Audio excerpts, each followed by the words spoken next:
Fertiliser షాపులలో రైతులకు నకిలీ విత్తనాలు, అనుమతి లేని పురుగుల మందులు అమ్మితే కఠిన చర్యలు తప్పవని వ్యవసాయ అధికారులు హెచ్చరించారు.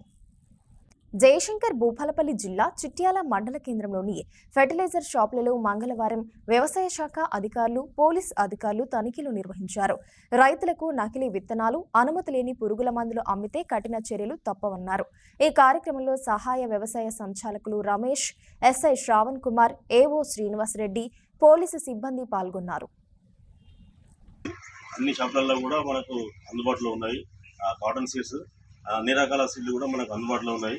రైతులకు ముఖ్యంగా చెప్పేది ఏంటంటే, మనకు వర్షం పడిన తర్వాత తగినంత మాయిశ్చర్ ఉన్నప్పుడే మేము విత్తనాలు వేసుకోవాలని రైతులను కోరుతున్నాము.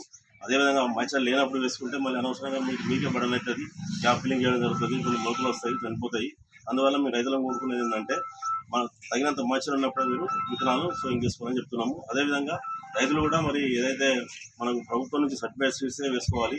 రైతులు తీసుకున్నప్పుడు కూడా రసీదు తీసుకోవాలి. షాపులలో ఎలాంటిది జరిగినా కూడా మన ఫర్దర్లో ఆ రసీదు మనకు పనికి వస్తుంది.